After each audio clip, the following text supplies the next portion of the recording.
E hoje nós iremos conversar com a Érica. Ela que é formada em Direito lá no Brasil e veio aqui para o Canadá para fazer um curso de mestrado na Universidade de Ottawa.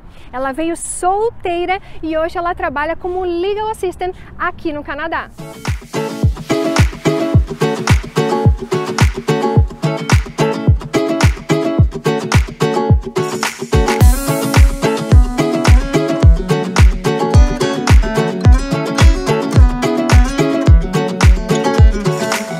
Olá pessoal, essa daqui então é a Érica, ela que veio aqui para o Canadá solteira. Ela veio aqui para fazer mestrado, não é isso mesmo, Érica? Isso, eu vim fazer meu mestrado em Direito na University of Ottawa, é Master of Law, conhecido como LLM. E quando que você aplicou para o seu mestrado? Eu comecei minha aplicação em janeiro, fevereiro de 2019. Aí você já começou em 2019 o seu mestrado ou você aguardou? Isso, daí eu comecei meu mestrado, foi em setembro de 2019. Então foi ali no fall term que você começou o seu mestrado. Isso. Mas uma pergunta muito comum para as pessoas, né? Por que você escolheu o Canadá? Por que você escolheu fazer mestrado aqui no Canadá, especificamente aqui em Ottawa? Eu já tinha vindo para Ottawa em 2018, quando eu decidi que eu queria fazer mestrado fora do Brasil, então que eu precisava, 10 anos sem estudar inglês, eu falei, bom, eu preciso de alguma forma aprimorar meu inglês em um curto espaço de tempo, então eu decidi que eu queria fazer um curso de inglês fora. E daí aquela história, né, a ideia da imersão na língua. Então, na época, eu resolvi vir para o Canadá, coincidentemente vim para Ottawa e me encantei pela cidade. A gente consegue perceber por quê? Nessa época, a minha intenção não era aplicar para o mestrado no Canadá. Eu tinha outros países em mente, mas me encantei e falei, bom, vou tentar lá também, por que não? Então eu apliquei aqui no Canadá, apliquei para a Austrália, apliquei na Suíça, na Itália, em alguns outros países que agora nem me lembro mais. Apliquei para uns 6 países diferentes e dentre as opções que eu fui selecionada e por outros motivos, enfim, eu resolvi vir pra cá mesmo. E como que foi o processo? Você teve que fazer algum teste de inglês? Você veio por bolsa de estudo? Como que funcionou o processo? Eu precisei do certificado do IELTS, então tinha uma nota mínima que eles exigiam. Daí tinha que ter a carta de intenção do porquê do mestrado, cartas de recomendação, 2. Eu lembro que eu pedi do meu chefe no Brasil no momento e de uma professora da faculdade. Você acha que foi difícil ou... É trabalhoso. Entendi. Eu não digo que é difícil, eu acho um processo trabalhoso e você realmente tem que querer aquilo e você tem que ir atrás de tudo. Você me perguntou também, não, eu não tive bolsa nenhuma. Nem tentou? Não, eu não tentei, eu até fui atrás, pesquisei, mas eu vi que as chances eram muito pequenas. Eu recebi, para não falar que eu não tive bolsa nenhuma, eu recebi uma bolsa, mas pelo que eu sei, todos os estudantes internacionais recebem essa bolsa, eu não tive que aplicar para ela. No momento em que você já estava estudando aqui, você recebeu uma bolsa? Sim, e daí eu, na verdade, fui descobrindo quando chegou a mensalidade, a tuition para eu pagar, daí eu vi que tinha uma bolsa ali, daí eu falei, bom... Descontou um valor então, ali. Tá ótimo, com o valor que vier é lucro. Isso não acontece no college, não acontece. Inclusive, eu também apliquei, já aproveitar, né? Eu apliquei para todas as bolsas possíveis no college e eu não consegui. Um detalhe muito interessante que a maioria das bolsas que eu vi ali no Algonquin College, que fica aqui em Ottawa também, é que você precisa ser residente permanente para você competir por essas bolsas. Eu, infelizmente, não consegui, mas fico muito feliz que você tenha conseguido no mestrado. Assim, o valor da bolsa perto do valor total da tuition era irrisório, uma parcela muito pequena ali, uma porcentagem muito pequena, mas enfim, né, qualquer coisa, considerando a conversão, já ajuda. E eu fui atrás de outras bolsas também, mas também eram tudo muito específicas, muito difícil de conseguir, e no fim eu larguei mão e não acabei não indo atrás. E quanto que custou o seu mestrado? Eu sei que você fez 1 ano aqui de mestrado na University of Ottawa. Você pode nos falar quanto mais ou menos que foi? O meu mestrado foi especificamente de 1 ano. Eles têm a opção, porque daí eu fiz o research paper, é 1 ano. Se eu fizesse tese, eram 2 anos. Mas eu optei pelo research paper, era $8.000 por termo. Por termo. Então, olha só para fazer um paralelo, A Érica fez um mestrado na University of Ottawa e pagou $8.000 por termo. No meu caso, eu fiz o college ali no Algonquin College, que é um nível técnico, nível médio, e o meu valor foi $8.500 por termo. Então, olha só, muitas vezes tem muita gente que fica em dúvida, né? Será que eu faço mestrado? Será que eu faço college? E você achou que valeu a pena fazer esse mestrado? Olha, eu gostei muito. Uhum. E no sentido de networking, você acha que te ajudou bastante? Que essa é uma dúvida que o pessoal sempre tem. Sim, eu tentei, me esforcei muito durante o mestrado de construir uma boa relação com os professores. E assim, tanto que para conseguir meu atual emprego, hoje em dia eu precisei de cartas de recomendação e foi para quem eu fui buscar ajuda no momento. E por coincidência, meu atual chefe, ele também é professor na universidade, então quando eu consegui 3 cartas de recomendação de 3 professores na universidade, em regra ele tinha me pedido só uma, mas eu falei não, tenho 3 que eu já tinha conversado com os professores ali de que se eu precisasse eles me dariam. Falei, já mandei as 3 de uma vez. E querendo ou não, são colegas de trabalho dentro da universidade, que eu tenho certeza que foi que um te empurrão ajudaram para você conseguir esse emprego. Sim, um empurrão para conseguir um emprego. Pois é, porque em alguns empregos você precisa realmente apresentar não apenas referências, mas também cartas de recomendação. E o emprego da Érica não é qualquer emprego. Como Legal Assistant, ela como é formada no Brasil em Direito, né, para quem quer vir para cá, é uma opção. Você não fez a validação do seu diploma, apenas aplicou, colocou que você tinha um mestrado e conseguiu esse emprego. Isso, foi. Eu tinha experiência no Brasil e assim, eu não fiz a revalidação do meu diploma, isso por vários motivos. Depois eu descobri até que, na verdade, na University of Ottawa não tem essa opção. Tem outras universidades que seriam possíveis, mas não é o caso da University of Ottawa. Mas como não era minha intenção, no momento quando eu vim fazer meu mestrado, eu não sabia exatamente se eu ia querer ficar, o que seria da minha vida. Eu fiz mestrado por outros motivos pessoais, profissionais. Eu optei por vir para cá e não fazer a revalidação. Certo. E qual então foi a sua intenção com o mestrado? Então, meu plano para o futuro é trabalhar em alguma organização internacional, quem sabe um dia na ONU, e eu sei que muitos cargos em organizações, eles exigem um mestrado. Para você, principalmente, crescer na carreira e atingir alguns patamares dentro das organizações, uma das exigências é o mestrado. Então, essa foi a minha decisão do porquê fazer um mestrado fora, enfim. Então é um dos passos que você precisa para alcançar o seu objetivo lá na frente. Perfeito. Isso. E o que você tem achado de Ottawa? Eu sou encantada por Ottawa. Eu acho por que vários motivos. Assim, acho que comparando com o nosso estilo de vida no Brasil, é que eu também sou de uma cidade pequena no interior do Paraná, no Brasil. Mas assim, ela é mais pacata, não nego. Mas eu acho que ainda assim tem muita atividade, muitos bares, principalmente na região do Byward Market, que era onde eu morei quando eu cheguei aqui. E depois, hoje em dia eu moro em downtown, mas assim, ainda assim também tem muitos bares. Você mora perto da Eugene Street ali, né? Isso. Tem vários restaurantes. Para quem tem a intenção de vir para cá, essa é a região onde tem vários restaurantes, assim como o Byward Market. Sim, tem muitos bares ali perto, na Bank Street também, tem alguns, um pouco mais para baixo na Bank, mas assim, tem muita coisa e não é longe do Byward Market também, rapidinho eu tô lá. Não é agitado igual no Brasil, mas tem. Eu acho que uma das grandes diferenças que eu percebo é assim, o horário das coisas. Os bares fecham muito mais cedo, mas acho que é uma questão de adaptação. Embora eu goste muito, eu gosto de ir para um bar, eu gosto de encontrar meus amigos, eu gosto de sair mais cedo também e não voltar tão tarde para casa. Então eu me adaptei. E essa é uma questão que eu também reparei. Apesar de terminar mais cedo, também começa mais cedo.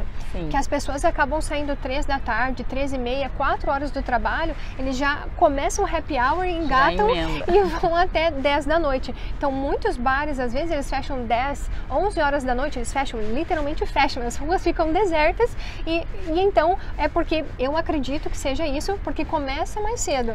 Mas realmente é uma diferença muito grande do Brasil, que às vezes a balada vai até 4 da manhã. 5 da manhã. Aqui não, eu nunca vi nenhuma. Nunca vi também. Mas também assim, sinceramente, eu nunca fui pra balada aqui. Então eu já fui pra bares e quando tem música ao vivo, eu já vi uns que vão até umas 2 da manhã, e daí 2 da manhã encerra tudo e pronto. Mas pra mim eu acho ótimo. Então meia-noite, 2 da manhã eu tô em casa também, porque eu também gosto muito de acordar mais cedo no dia seguinte e aproveitar o dia. E que é outra coisa que me encantou muito aqui em Ottawa, os pathways, as possibilidades de atividade física outdoor que a gente pode fazer, então de pedal e nadar no rio, nos lagos, hiking. Então isso, hiking, então assim é uma das coisas que me encanta muito e eu fico sempre muito ansiosa pro verão para curtir ao máximo essa possibilidade.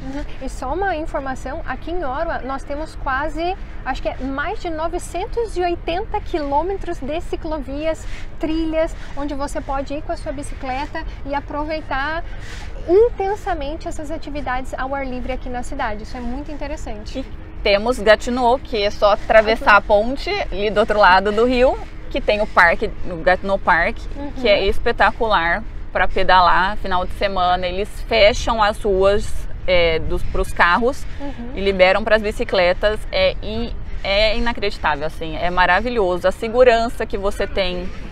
E tem muitos pathways, principalmente no Gatineau Park, tem muita coisa, tem muitos lagos, é muita opção, assim, então dá pra você, sei lá, cada final de semana escolher um pathway diferente, um lugar diferente pra conhecer, e são quilômetros. É muito extenso, realmente. É muito extenso e é maravilhoso. E eu tenho uma dúvida, já que você tá falando que tem como aproveitar a cidade, que apesar de ser uma cidade parada, tem muita atividade pra fazer, só que você tá aqui sozinha. Você sentiu alguma dificuldade em estar aqui sozinha?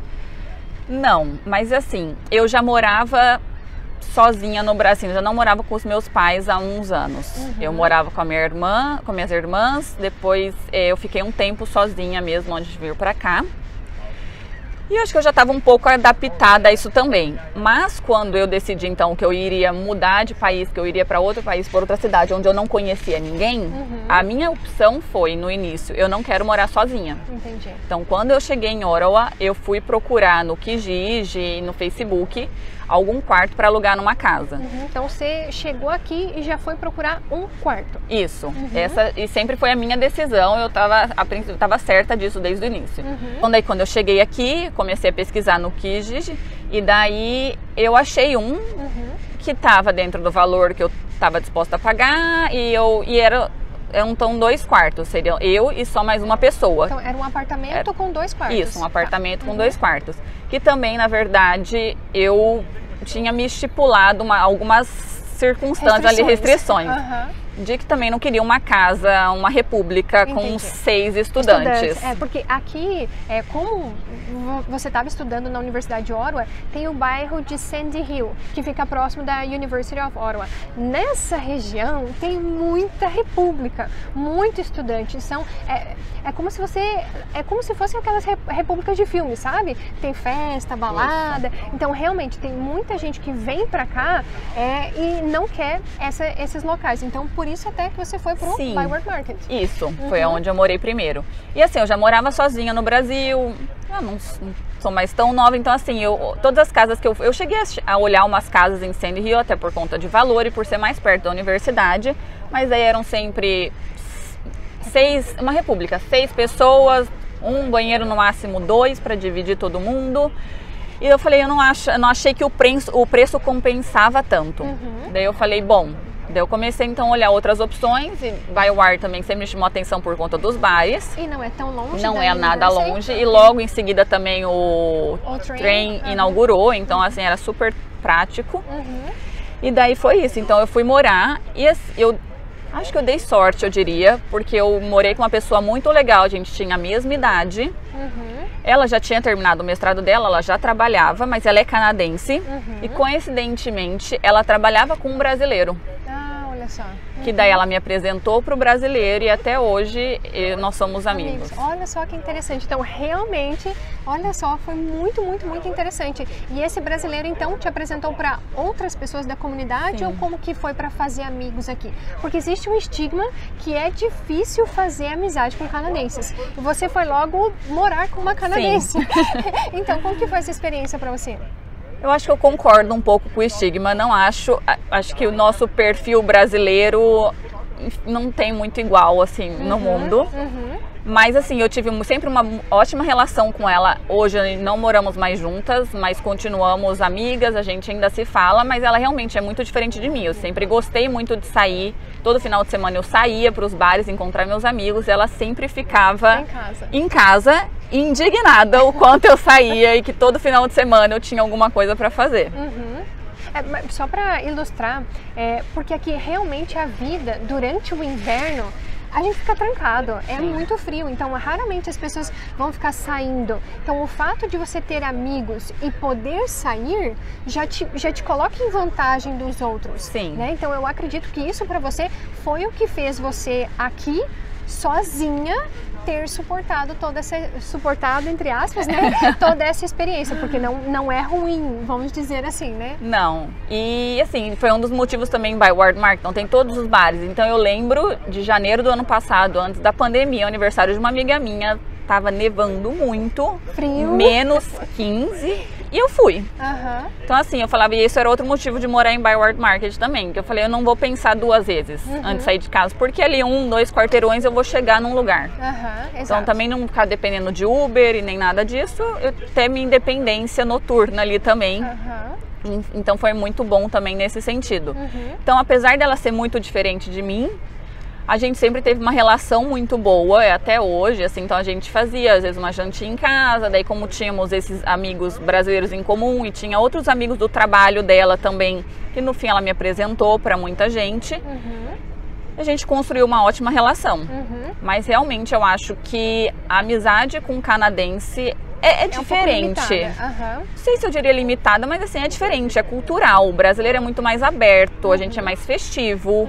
E ela mesma falava que ela ficava impressionada, porque antes de me conhecer, ela conhecia esse colega de trabalho dela que era brasileiro. Daí ela me conheceu brasileira também, e eu conhecia muitos outros brasileiros. Ela ficava, Érica, eu nunca imaginei que tinha tanto brasileiro aqui em Ottawa. E isso é verdade, gente, é verdade. Eu também não imaginava que tivesse tanto brasileiro em Ottawa. Brasil! Em Toronto tem muito mais brasileiros, tem uma comunidade fortíssima lá em Toronto, mas aqui em Ottawa é impressionante, tem muito brasileiro. E eu já tinha vindo para cá em 2018, mas também era outro perfil. Eu tinha vindo para estudar inglês e eu, em 2018, eu fiquei numa casa de família e eu priorizava muito passar o final de semana com eles.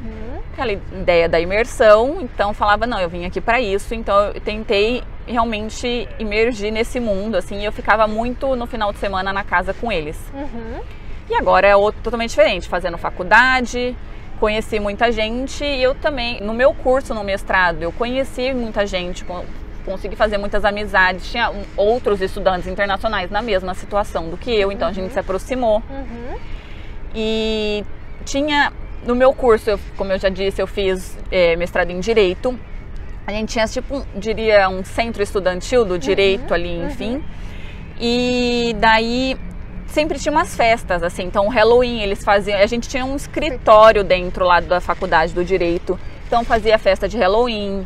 E daí, no começo do termo, do semestre, a gente ia para um bar. Eles pagavam tudo. Daí, eu lembro muito desse dia que eu saí da minha casa e falei, eu não conheço ninguém, mas eu vou lá porque eu preciso me enturmar, mas devo voltar logo. Não voltou. Não voltei tão cedo. Mas então, você saía de casa, você procurava encontrar atividades para fazer, você procurava fazer amizade com as pessoas, né? Sim. E desde o início, assim, tanto na faculdade, no meu curso, eu tenho amigas do início do meu curso que são minhas amigas até hoje. Fiz também amizade com alguns canadenses no meu curso. Inclusive uma das meninas, ela é mais nova do que eu, mas assim, já me convidou até para ir na casa dela. Então assim, eu consegui... Coisa difícil de se ouvir. Mas assim, eu cheguei então na casa dela, que é uma canadense também, mas realmente a maioria dos meus amigos ou são brasileiros ou são estudantes internacionais que vieram fazer um mestrado também. E qual que foi a sua principal dificuldade estando aqui sozinha? Qual foi a principal dificuldade? Você pensa assim, nossa, isso realmente eu senti. Gente, eu acho que não sei, assim, pelo fato de estar sozinha, teria alguma dificuldade diferente de quem vem acompanhado, porque para mim a pior dificuldade é a distância da família. Principalmente agora, por conta da pandemia, que eu tô aqui sem meus pais, sem minha família. E querendo ou não, sozinha, moro sozinha nessa pandemia. Então entra lockdown, acaba lockdown e entra lockdown e acaba lockdown e eu fico sozinha na minha casa. O que acontece? Antes a Érica morava com essa canadense, aí vocês acabaram não morando mais juntas, né? Ela decidiu sair e agora a Érica mora sozinha. Ela mora sozinha, veio aqui estudar sozinha e tá muito bem. Tem vários amigos, né? Inclusive a própria Érica me apresentou várias pessoas, né? Então, eu acredito... tem a questão que você iria voltar para o Brasil ali durante a pandemia, né? E a sua passagem foi cancelada. Meus pais viriam também, não puderam vir. Eu iria e não pude ir também, mas... a gente vai se adaptando e assim, é falta de opção.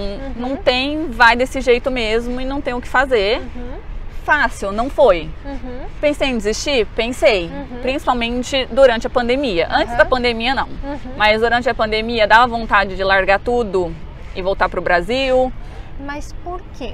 Por que dá vontade? Pelo fato de você estar sozinha ou porque você teve alguma dificuldade particular? Alguma peculiar? Não, eu diria por conta da situação da pandemia, de estar sozinha e aquela incerteza, a gente não sabe o dia de amanhã. Aqui o residente temporário, ele vive numa incerteza. Eu acho que essa é a minha angústia, pelo menos, né? A gente acaba tendo uma vida tão incerta que isso faz com que nós, apesar da nossa vida aqui ser uma vida muito boa, no meu caso é melhor do que a vida que eu tinha no Brasil, faz com que você repense, será que eu estou seguindo no caminho certo? Você pensou nisso algumas vezes? Sim, assim, como eu disse no início também, minha ideia quando eu vim fazer um mestrado não era necessariamente já pensando na imigração, que eu já vim certa disso. Então eu pensei muito nesse sentido, do tipo, será que vale então eu ficar aqui nessa circunstância, trancada em casa sozinha? Eu tinha a opção de voltar, já estava terminando meu mestrado, eu estava só escrevendo minha tese, então eu tinha a opção de voltar e terminar isso da minha casa. Minha orientadora até conversou comigo e falou, fica tranquila, se você quiser voltar e terminar isso do Brasil, você pode, mas eu já tinha implantado aquela sementinha dentro de mim do, não, eu quero ficar, eu quero aplicar para o PR, eu quero tentar emigrar. E isso é uma fase, uma hora vai passar e eu acho que não sou só eu, todo mundo tá nessa situação. E eu não posso, de novo, assim, eu sempre tive muita sorte durante todo o meu processo. Eu tenho amigos maravilhosos aqui que me deram todo o suporte necessário e me ligavam. E final de semana a gente sai para pedalar, ainda mais agora. Não fico sozinha. Durante a semana é mais complicado, todo mundo tem suas atividades, é normal. Mas final de semana, eu não fiquei um final de semana sozinha. Eu sempre tinha alguém que me chamava para fazer alguma coisa. Entendi. Então agora, você terminou o seu mestrado, você aplicou para o PGWP, você conseguiu quanto tempo de PGWP? Então foi, gente, outra sorte, né? Realmente eu tô achando que eu sou muito sortuda. Por conta do meu mestrado ser de 1 ano, eu teria direito a apenas 1 ano de PGWP. Porém, por conta da pandemia, quando eu apliquei para o meu PGWP foi em fevereiro desse ano, quando saiu todo o resultado do meu mestrado, de que eu tinha terminado, tinha passado, tinha sido aprovado e chegou todas as cartas na minha casa. Eu apliquei e por um milagre divino, eu ganhei 3 anos de PGWP. 3 anos, então ela fez o mestrado de 1 ano e recebeu o PGWP de 3 anos. Então você vai poder ficar aqui 3 anos no Canadá. E daí... E nesse meio tempo você já começou a trabalhar, você conseguiu o seu emprego aqui. Sim, não foi fácil, assim, também é uma etapa complicada da nossa vida. Não pensem que é fácil, não pensem que, pelo fato de eu ter já experiência profissional no Brasil, ter feito um mestrado aqui, que foi da noite pro dia que eu consegui, não foi. Eu apliquei tranquilamente para mais de 50 vagas. Eu consigo imaginar. Então, são 50 resumês, 50 cover letters personalizadas para cada vaga. Na minha segunda entrevista, eu já fui conseguiu. Chamada. Olha só. E hoje você trabalha como Legal Assistant. E hoje eu trabalho como Legal Assistant num escritório e tô gostando, assim, A minha ideia era de que eu poderia entender um pouco mais do mundo jurídico aqui, de como é a vida num escritório de advogado. Querendo ou não, não sou advogada, não me dá a real perspectiva da advocacia no Canadá, mas como meu chefe sabe do meu background em direito no Brasil, ele me explica muita coisa, ele sabe da minha curiosidade, entender toda a questão do processo, as fases processuais, o que está acontecendo ou deixando de acontecer. Então a gente conversa muito, a gente tem uma relação muito boa nesse sentido. E quais são as suas atividades, quais são as suas funções lá dentro? O que você desempenha dentro do escritório? Apesar do nome muito bonito, Legal Assistant, basicamente eu sou a secretária dele. Você é secretária do advogado? Sim. Entendi. E daí no escritório onde eu trabalho são 4 advogados, mas o meu chefe, eu sou secretária só dele, específico. Ele me contratou para isso. Às vezes eu auxilio um pouco as outras advogadas que estão em busca de outra legal assistant para elas, mas teoricamente eu sou dele, secretária dele. Então resolve apenas os assuntos referentes aos processos dele. Sim. Então eu lido com o cliente o dia inteiro, então respondendo e-mails o dia inteiro. Eu organizo a agenda dele, então todas as reuniões que ele precisa agendar sou eu que organizo, eu que decido qual vai ser o melhor horário para ele ou não. Então eu basicamente eu tenho livre acesso à caixa de inbox dele, à caixa de entrada do e-mail dele. Então assim eu respondo por ele. Você que resolve todos os problemas. Eu respondo, eu que cuido de tudo, assim, eu tenho livre acesso e eu tenho que saber ali o que eu apago, o que eu respondo, o que é responsabilidade minha, o que é responsabilidade dele, o que eu tenho que assumir o controle e responder o cliente ou o que não é tarefa minha, é dele como advogado assumir essa causa. Enfim, daí basicamente é isso. Eu faço um pouco de algumas peças também que ele me pede para eu fazer. O que ele faz, eu não sei se é muito comum, não conheço outras pessoas, mas é dictation, onde ele grava áudios de cartas para o cliente, enfim, e daí eu tenho que transcrever tudo e enviar para o cliente a carta. Olha só.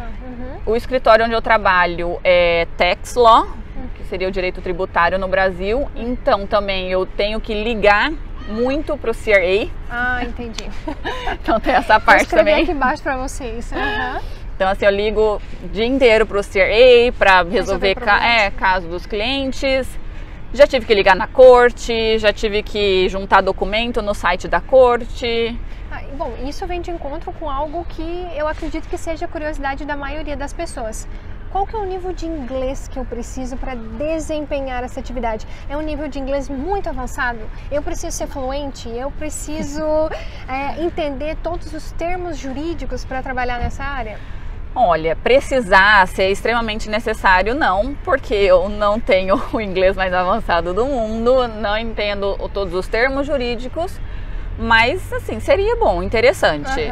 No começo não foi muito fácil, não digo, hoje ainda também tem um pouco de dificuldade, mas assim, a gente tira de letra, consigo.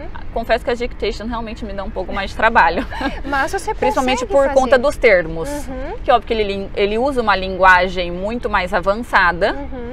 E termos jurídicos também, mas eu consigo fazer. A gente dá um Google e resolve. Você tem acesso a ferramentas que te permitem pesquisar, não é? Você está sendo testada ali, que ele vai te cobrar, se você não sabe aquele termo, você vai ser demitida. Não. E assim, às vezes ele tem umas palavras que ele deduz na dictation que, eu acho que ela não vai saber exatamente, ele soletra para facilitar para mim, ele me ajuda, ele sabe que não é minha primeira língua, enfim, que eu teria uma certa dificuldade. Confesso que às vezes ele soletra umas palavras muito fáceis e as difíceis ele não soletra, mas enfim, ele tenta ajudar e eu reconheço muito isso, assim. E ele sempre foi muito simpático comigo, me acolheu muito bem no meu trabalho. Ele sempre soube que não era a minha primeira língua.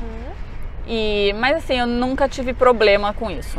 E aproveitando essa pergunta, por nós estarmos aqui em Ottawa, muita gente acha que precisa do francês também para conseguir cargos como esse, né? Que é um cargo que ganha acima do salário mínimo, né?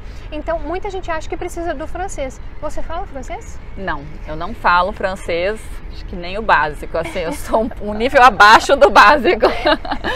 Mas esse escritório especificamente não me exigiu francês, desde o início ele deixou claro de não precisa do francês, Mas sim, já teve outro, a minha primeira entrevista ele perguntou do francês, eu falei não falo, talvez seja um dos motivos de eu não ter sido contratada, mas não sei. Mas você teve outra oportunidade de um escritório que não exigiu. Sim, nem todos os escritórios vão exigir, aqui em Ottawa... Até porque nem todos os canadenses falam francês. Exatamente, meu chefe não fala francês, ninguém no escritório que eu trabalho fala francês, então não tinha como ele exigir isso de mim, até porque eu já estou um pouco, um passo à frente que eu falo português, entendeu? Exato. Mas eu sei que tem muitos escritórios que exigem, mas acho que depende muito da clientela do escritório. Mas assim, você consegue sem o francês. E uma outra dúvida que as pessoas sempre têm é em relação ao salário, Érica. Você pode falar aí pra gente mais ou menos quanto que é o salário do Legal Assistant? Porque só para as pessoas terem uma ideia, eu trabalho como segurança e o meu salário hoje está por volta de 14,50 dólares a hora. É um pouquinho acima do mínimo aqui em Ontário, que é 14,25. Qual que é a média aí de salário de um Legal Assistant? Olha, eu não vou saber dizer em horas, porque normalmente eles já fazem contrato. Então, daí quando é contrato é anual, que eles falam questão do salário. A maioria das vagas que eu apliquei, eu diria, para início de carreira de Legal Assistant, que querendo ou não, é uma carreira aqui no Canadá, tem college para Legal Assistant. Eu não fiz o college, mesmo assim eu consegui a vaga. Não precisou, não precisa. Legal Assistant, Law Clerk, não é uma, assim, existem os colleges, mas eles não... Tem escritório que aceita sem, eu acho que pela minha experiência no Brasil, ele aceitou. Eu já ouvi várias pessoas que vieram com essa experiência, com esse background em direito do Brasil e que foram contratados, tanto para Legal Assistant quanto para Law Clerk. Não fizeram college aqui no Canadá e conseguiram essas vagas. E conheço gente que não fez nem mestrado aqui no Canadá e mesmo assim conseguiu. Só veio como imigrante mesmo, às vezes já com o PR ou com Work Permit e consegue mesmo assim. Mas eu diria que, então, falando em anual, inicial seria 35 mil a 45 mil, mais ou menos. Eu diria que é por ali. É um salário interessante. Isso para iniciante, mas eu acredito que... Isso eu sei que vai aumentando. Eu já vi anúncios de vaga oferecendo 60 mil anual, 70 mil anual, principalmente até em Toronto, chega a 80 mil anual. Então, assim, é uma carreira interessante até. A gente falando em Toronto, porque o custo de vida em Toronto também, ele mais alto do que aqui em Ottawa, principalmente a questão do aluguel. Então, por isso, eu acredito que muitas vagas, eles pagam melhor os seus funcionários, né? Pagam melhor os profissionais, porque o custo de vida, ele é relativamente mais alto também. E uma curiosidade, assim, que eu fiquei... não sei se é normal, enfim, mas, assim, no meu contrato... Mesmo tá falando que nos 6 primeiros meses vai ser um valor, mas já visando um aumento já depois de 6 meses. Então, conforme a nossa relação, eu for desenvolvendo minha função, ele já deixou no contrato isso, de que teria a possibilidade de um aumento depois de 6 meses. O que eu estou achando ótimo. Excelente. E muita gente também fica receosa com essa questão do reconhecimento profissional. É algo que eu gosto de frisar bastante, que eu me sinto muito bem acolhida com o profissional aqui no Canadá. Você já falou que o seu chefe ele te ajuda bastante. Como que você se sente em relação a isso? Olha, eu não tenho que reclamar. Meu chefe é muito querido comigo. A manager, a office administrator do escritório também, muito simpática. As outras advogadas eu não tive muito contato ainda, por conta do Covid. Eu fiz um treinamento presencial no escritório, mas no momento eu estou trabalhando de casa também, fazendo home office. Então, eu não tive ainda muito contato. Com o meu chefe, óbvio, ele foi me conhecer pessoalmente no escritório, a gente conversa todos os dias. Mas eu nunca tive problema nem com ele, nem com a Office Administrator, que foi quem me treinou durante meu primeiro mês, que me passou todas as instruções. Eu tive, na verdade, o contato com uma das advogadas que ela chegou a ir trabalhar no escritório uns 2 dias, também muito simpática comigo, inclusive um dia me deu até carona de volta para casa. Coisa que também é difícil de ver por aqui. Ela perguntou onde eu morava, estava a previsão de neve naquele dia, o tempo estava mudando, estava calor à tarde e esfriar muito à noite. Ela falou, onde você mora? Eu falei, moro em downtown. Ela falou, eu também, vamos embora. E isso é uma outra questão também muito interessante que agora eu lembrei. A gente mora aqui em downtown. Só que você trabalha em Kanata, que é uma região muito distante daqui. Fica mais ou menos uns 25 quilômetros, 30 quilômetros, né? Eu acho que da minha casa no meu escritório dá 20 a 25 quilômetros. E você precisa pegar quantos ônibus? Qual que é a duração desse trajeto? A duração, 50 minutos. 50 minutos? Não é fácil, mas eu pego o trem e um ônibus só. Mas também eu pego o ônibus do primeiro ponto até o último ponto dele. Eu pego o trajeto inteiro. Lá... E é o trajeto mais demorado, que eu acho que o ônibus é em torno de meia hora. Só o ônibus, né? Daí mais uns 8 minutos do trem, daí mais um trajeto a pé, dá 50 minutos. E você conseguiu esse trabalho lá em Kanata? Foi a oportunidade que me apareceu, mas eu falei pra ele desde o início, ele perguntou também na entrevista onde eu morava, eu falei que eu morava aqui, ele falou que o nosso escritório é em Kanata, eu falei, isso não é um problema pra mim, nunca foi, eu tô disposta a pegar ônibus, eu tô disposta, pra mim, enfim, não tem problema. E daí também hoje, por conta do lockdown, eu já imaginava que no início eu vou, mas uma hora eu acho que eu vou conseguir trabalhar de casa, então também foi super tranquilo, assim, hoje eu acabo ficando mais em casa do que no escritório, então é bem tranquilo. E assim, não é fácil, eu acordo muito cedo para conseguir. Outra coisa também, por questão do horário, então eu dependo muito do horário do ônibus. Então, em regra, meu horário de trabalho seria das 9 às 5, com uma hora de almoço. Perfeito. Mas, por conta do horário do ônibus, eu acabo chegando lá às 8h30 da manhã. E meu ônibus sai do ponto onde eu preciso pegá-lo às 5, exatamente, às 5 em ponto da tarde.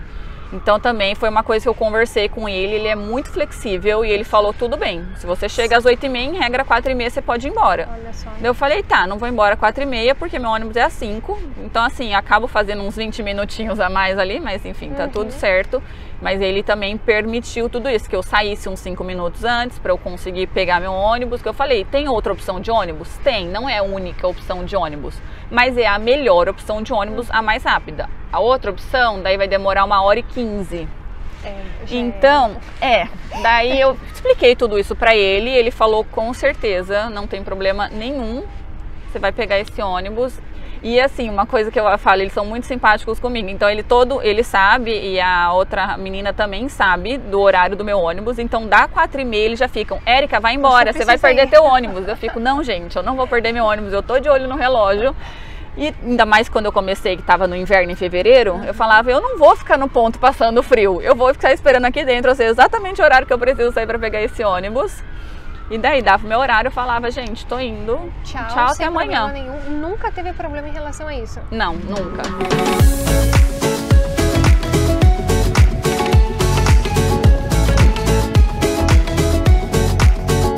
E assim nós finalizamos mais um vídeo aqui para o nosso canal. Eu gostaria de agradecer a Érica, que compartilhou um pouquinho da experiência dela aqui em Ottawa com vocês. E não se esqueçam de deixar aquele like se você gostou do vídeo e se inscreva no canal. Não se esqueça de se inscrever aqui no canal, que isso é muito importante para nós. Então, nos vemos no próximo vídeo. Tchau, tchau!